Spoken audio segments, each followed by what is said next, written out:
Norton. She is here. Stand by, Tim, while we get reaction from her to first this declaration, which I think is pretty impressive, but you're the legal scholar here. Yeah, well, very impressive, and I have to tell you that residents of the city owe a great deal to World Rights and Tim Cooper, because he has been on this case. If the UN were inclined to overlook, Tim Cooper has made sure they wouldn't. In fact, we made a very big deal of it shortly after it came to Congress, and this is not the first time they've done this. Tim is right. This is a violation of a treaty that the United States has signed. Your question to him is very apropos. What next? After Tim has done all of this work, what are we going to do with it?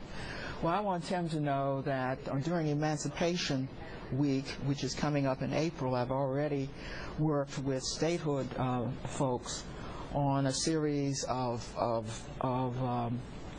remarks I'm going to do on the House floor, and I will have banners. Now that I have heard, or this has come forward, one of these banners, and one of the things I will do, in fact, I'll go on the House floor next week, to speak about this violation. I think it needs to be tweeted, it needs to be Facebooked.